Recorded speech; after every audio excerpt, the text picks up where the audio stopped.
बलदेवपुर एक छोटे से गांव में किशन अपनी पत्नी और बेटे के साथ एक छोटे से घर में रहता था। किशन के माता पिता बचपन में ही गुजर चुके थे, इसलिए वह धनीराम के यहाँ मजदूरी करता था।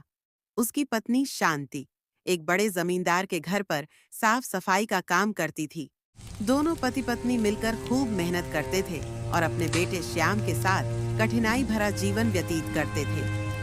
यूं तो हमेशा ठंडी के समय -2 डिग्री तापमान रहता था, लेकिन इस साल तापमान बहुत ही ज्यादा घट गया था, जिससे ठंडी भी बहुत जोरों से अपना कहर ढा रही थी। इस वजह से बलदेवपुर गांव के लोग बहुत ही ज्यादा ठंडी के कारण डरे हुए थे और परेशान थे।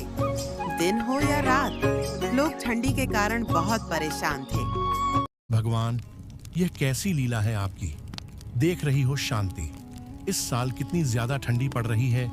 इतनी कड़ी ठंडी में काम करना भी बहुत मुश्किल हो गया है। घर से बाहर निकलते ही पैर ठंडी के मारे जमने लग रहे हैं। इतनी ज्यादा ठंडी में तो घर से बाहर निकलने का मन भी नहीं कर रहा। ना जाने इस साल की ठंडी कैसे कटेगी।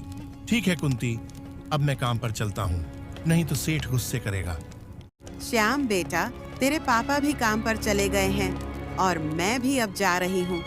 काम पर तुम घर का ख्याल रखना और घर से बाहर मत जाना। मैं जल्द ही आ जाऊंगी। ठीक है माँ, मैं घर से कहीं नहीं बाहर जाऊंगा। तुम जल्दी आ जाना। बेटा, मैं खाना बनाकर रख दी हूँ, तुम टाइम पर खाना खा लेना। अच्छा ठीक है बेटा, अब मैं चलती हूँ। इतना कहकर शांति भी काम पर निकल गई।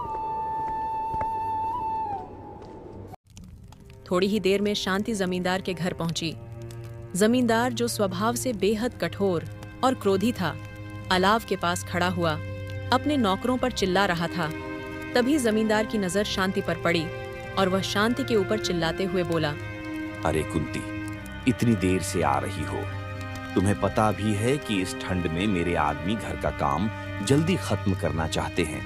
लगता है काम की कीमत नहीं समझती हो। मालिक माफ कीजिए, आज ठंड इतनी ज्यादा थी कि जल्दी उठ नहीं पाई, लेकिन मैं जल्दी जल्दी सब काम निपटा दूंगी।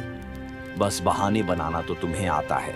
अगर आज से काम में कोई भी कोताही हुई तो तुम्हारा हिसाब कर दूंगा। याद रखना, तुम्हारी जगह लेने वालों की कमी नहीं है। जमींदार की ये सब बातें सुनकर कुंती को बहुत दुख हुआ, लेकिन उसकी मजबूरी थी। वह चुपचाप अपना काम करने ही जा रही थी। तभी वहां जमींदार की पत्नी ठकुराइन आ जाती है। क्यों डांट रहे हो उसे? इतनी ठंड में वो भी इंसान है, काम करने आई है। यही क्या कम है? आपको थोड़ा सा भी दया नहीं आ रहा है इसके ऊपर? तुम्हें नहीं समझ आता। ये लोग हमारी सहानुभूति का फायदा उठाते हैं। इन्हें समय पर सबक सिखाना जरूरी है, नहीं तो ये हमारे सर पर चढ़कर नाचने लगेंगे और कोई भी काम ठीक से नहीं करेंगे। शांति ने कुछ नहीं कहा। उसने सिर झुका लिया और अपने बेटे श्याम की सोचते हुए जल्दी जल्दी काम खत्म करने में लग गई।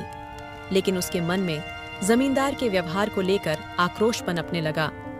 इधर किशन ठंड से कांपते हुए धनीराम के घर पर मजदूरी कर रहा था। धनीराम अपने खेतों का काम कराने के लिए श्याम और कुछ और मजदूरों को सख्त निगरानी में रखता था। अरे श्याम, काम ठीक से कर रहा है या ठंड के बहाने सुस्ताने की कोशिश कर रहा है? मैं मुफ्तखोरी बर्दाश्त नहीं करता। याद रहे, अगर आज मेरा काम पूरा नहीं हुआ तो मैं 1 भी रुपया नहीं दूंगा। नहीं मालिक, पूरी मेहनत कर रहा हूँ। ठंड बस थोड़ी ज्यादा है, इसीलिए हाथ पैर जम से रहे हैं, लेकिन आपका काम मैं पूरा करके ही जाऊंगा। आप चिंता ना करें मालिक। किशन के चेहरे पर थकान साफ झलक रही थी। सुबह से ही ठंड में काम करते करते उसके हाथ अकड़ गए थे, लेकिन उसे अपने बेटे श्याम और शांति के लिए कमाना था। हे भगवान, ये कैसी परीक्षा ले रहे हो? इतने ठंडे मौसम में भी काम करना पड़ रहा है, लेकिन अगर मैंने काम छोड़ा तो सेठ मुझे काम से निकाल देगा और घर कैसे चलेगा? दिन धीरे धीरे ढलने लगा। श्याम ठंड में किसी तरह काम निपटाकर घर लौटने की सोच रहा था, लेकिन धनीराम ने उसे और देर तक रोक लिया। आज का काम पूरा करके ही जाना, समझा? नहीं तो कल से मत आना। अगर थोड़ा सा भी काम छूटा तो समझ, तेरी नौकरी गई। जी मालिक, जैसा आप कहें। किशन ने मन ही मन धनीराम को कोस रहा था, लेकिन उसे कुछ कहने की हिम्मत नहीं जुटा पा रहा था। उसकी मजबूरी ने उसे चुप कराकर रखा था। और इधर भी बलदेवपुर गांव में ठंड अपने चरम पर थी। गांव के लोग ठंड से कांपते हुए अपने अपने घरों में दुबके हुए थे। अलाव जलाना भी मुश्किल हो गया था, क्योंकि सूखी लकड़ियों की कमी हो गई थी। गरीब परिवार तो और भी ज्यादा परेशान थे। वे 2 वक्त की रोटी भी नहीं जुटा पा रहे थे। गांव का चौपाल, जहां आम दिनों में लोग बैठकर बातें किया करते थे, अब सूना पड़ा था। ठंड ने हर किसी को घर में कैद कर दिया था। गांव का बुजुर्ग श्यामलाल, जो अक्सर गांव वालों को इकट्ठा कर कोई ना कोई उपाय बताता था, इस बार भी चौपाल पर पहुंचा। उसने 4-5 लोगों को इकट्ठा करके कहा, भाइयों, ये ठंड बहुत भयानक है। अगर हम सब मिलकर कोई उपाय नहीं करेंगे तो गांव के लोग इसकी चपेट में आ जाएंगे। हमें जंगल से और लकड़ियां लानी होंगी और हर घर में अलाव जलाने की व्यवस्था करनी होगी। पर दादा, जंगल तक जाने की हिम्मत कौन करेगा? इतनी सर्दी में तो पैर भी जम जाते हैं। लकड़ियां काटने में पूरा दिन लग जाएगा। बेटा, डर से कुछ नहीं होगा। हमें एक दूसरे की मदद करनी होगी। ठंड के आगे हार मान ली तो गांव के कई घरों के चूल्हे ठंडे पड़ जाएंगे। गांव के लोग रामलाल की बात से सहमत तो हुए, लेकिन डर और परेशानी उनके चेहरे पर साफ झलक रही थी। सब ने मिलकर फैसला किया कि कुछ लोग जंगल से लकड़ियां लाएंगे, जबकि बाकी लोग अलाव जलाने के लिए मिट्टी और पत्थरों की व्यवस्था करेंगे। लेकिन गांव वालों को अंदाजा नहीं था कि आने वाले दिनों में ठंड के साथ साथ और भी बड़ी मुसीबत उनका इंतजार कर रही है। बलदेवपुर की यह सर्दी केवल मौसम की मार नहीं थी, बल्कि एक बड़ा इम्तिहान लेकर आई थी। किशन के घर लौटने के बाद शांति ने उसे श्याम की तबीयत के बारे में बताया। किशन ने श्याम को देखा तो उसकी खांसी और ठंड से लाल पड़ा चेहरा देखकर चिंता में डूब गया। शांति, ऐसा लगता है कि ठंड अब बर्दाश्त के बाहर हो रही है। घर में अलाव जलाना जरूरी है, लेकिन लकड़ियां कहाँ से लाऊं?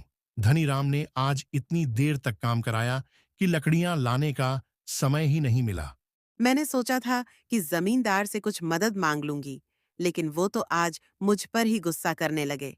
उन्होंने मेरी हालत तक नहीं देखी।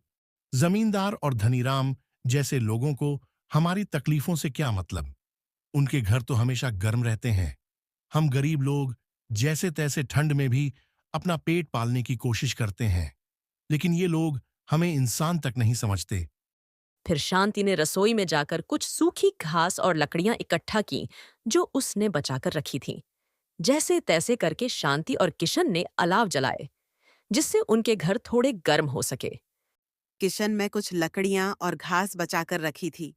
इनसे ज्यादा देर तक आग नहीं जल पाएगी, लेकिन श्याम को ठंड से थोड़ा आराम मिल जाएगा।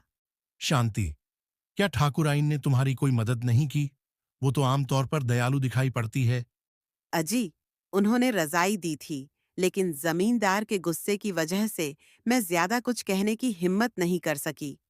वो मुझ पर चीखने लगे थे।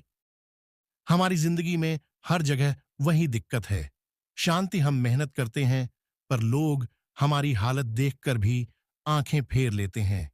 न जाने क्यों लोग हमसे इतना नफरत करते हैं। श्याम अलाव के पास लेटा हुआ ठंड से खांस रहा था। शांति उसके पास बैठी रही और किशन को बाहर जाकर और लकड़ियों का इंतजाम करने को कहा। किशन, कुछ भी करके जंगल से लकड़ियां लानी होंगी। अगर श्याम को कुछ हो गया तो मैं खुद को कभी माफ नहीं कर पाऊंगी। ठीक है शांति, मैं कोशिश करता हूं। रात ज्यादा हो गई है, लेकिन जंगल जाना ही पड़ेगा। तुम श्याम का ख्याल रखना। फिर किशन आंधी रात को लकड़ी लाने के लिए जंगल की ओर निकल पड़ा। शांति की आंखें उसके पीछे तक लगी रहीं और उसका दिल दुआ कर रहा था कि किशन सही सलामत लौट आए।